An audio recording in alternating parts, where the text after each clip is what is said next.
At first glance, the Challenger 8 and the Speedgoat 7 look very similar. They're both big cushioned HOKA trail shoes.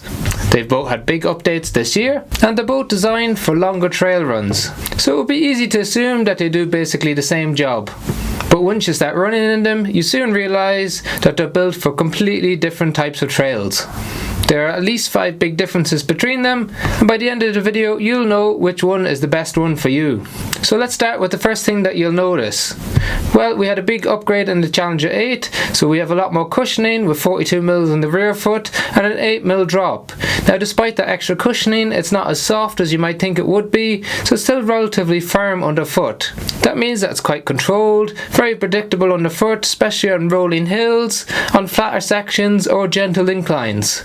They've made the forefoot a little bit more aggressive so that you transition smoothly from the back to the front of the shoe with ease, and it's got a very stiff forefoot to give you elements of protection even though it doesn't have a rock blade in that forefoot.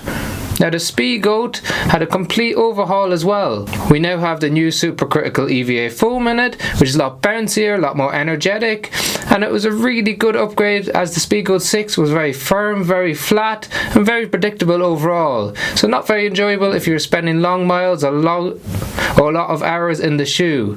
Completely different sensation and feeling in the Speedgoat 7 now. It has a very aggressive forefoot rocker as well, not as stiff as what we get in the Challenger 8 as it doesn't pack in as much cushioning, but still gives ample amount of protection. But the key difference is that energetic foam really allows you to pick up the pace, especially on those flatter sections. It just means that you can turn over your feet a lot quicker and you don't have to work as hard because you get a lot more energy returned back from the shoe. And the difference between the two shoes becomes even greater depending on the terrain that you're running on.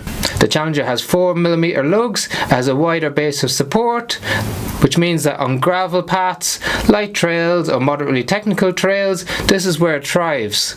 But when the trails start to get muddy, too steep or very rocky underfoot, it's not as good as what we get in the Speedgoat 6. It has 5mm lugs rather than the 4mm lugs. It also has the Vibram MegaGrip, which means that it gets exceptional traction on mud, on wet rock, on gravel paths.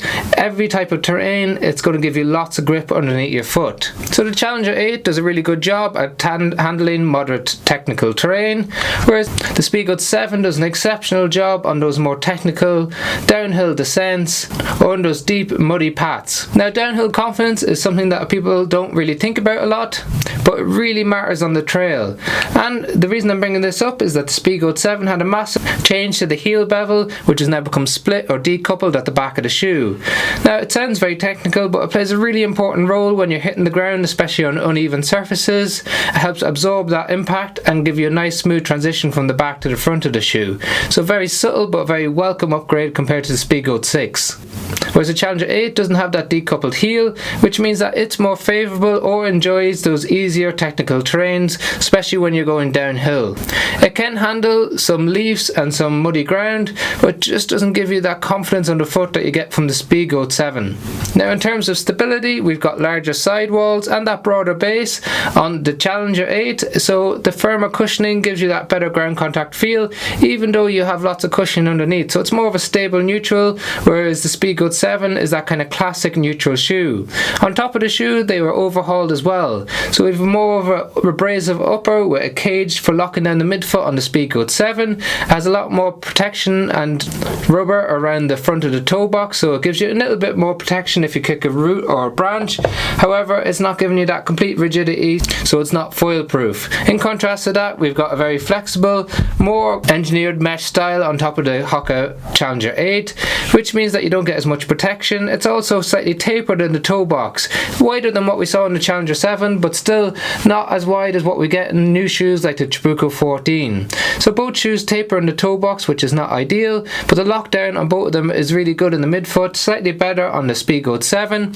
We've got a slightly higher heel counter on the back of the Challenger 8, which can be more favourable for those of you with Haglund's deformity, as it just has a little bit of a groove to accommodate that down the back of the shoe. Now versatility is a really important thing to keep in mind when you're picking up these shoes. Depending on what type of activities you like to do, if you like a shoe that can go on forest paths, that can go on the road, that can be used for hiking hiking and for those moderately technical terrain, then you're looking more towards the Challenger 8.